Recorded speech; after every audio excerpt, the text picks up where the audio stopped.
ক্রীড়া দপ্তরের উদ্যোগে ত্রিপুরা বিধানসভায় রাজ্যভিত্তিক বিকশিত ভারত যুব সংসদ প্রতিযোগিতা অনুষ্ঠিত হচ্ছে।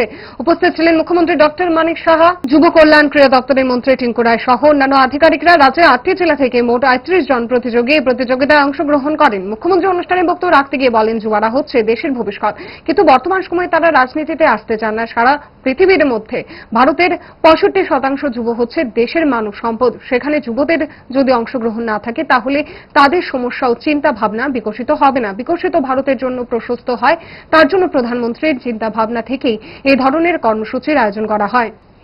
কালকে নেক্সট জেনারেশন আসবে, নেক্সট টু নেক্সট জেনারেশন আসবে, তো আপনারাই হচ্ছেন ফিউচার।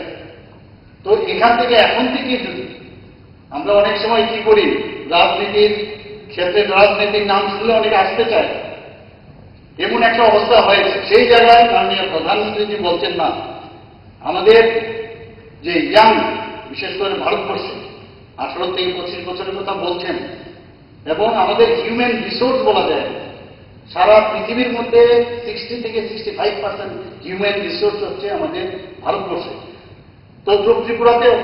তো তাদের যদি পার্টিসিপেশন না থাকে, বিভিন্ন প্রবলেম থাকবে, প্রবলেমের সলিউশন কিভাবে করা যায়, ওনাদের যে চিন্তা, ওনাদের যে ভাবনা, সেইগুলো বিষয় নিয়ে আলোচনা। এবং যে আলোচনাগুলো এখানে রেখেছে যে জেলা স্তরে এক জাতি এক নির্বাচন, এক জাতি এক নির্বাচন। আমরা সবাই জানি যে নির্বাচন আমাদের জন্য মানে 5 বছরের জন্য আমরা নির্বাচিত হই, কিন্তু এই নির্বাচন নিয়ে আমরা সারা বছর ব্যস্ত থাকি। ফাইল কিছুদিন গেলেই ফাইলে সাইন করা যায় না, কোড অফ কন্ডাক্ট লেগে যায়। তো এই বিষয়ে সুন্দরভাবে মাননীয় প্রধানমন্ত্রীজির মার্গদর্শনে এই ধরনের একটা জেলা স্তরে এই বিকশিত ভারত যাতে আরো প্রশস্ত হয়, তার জন্য এই যে আমাদের টপিকস উনি রেখেছেন।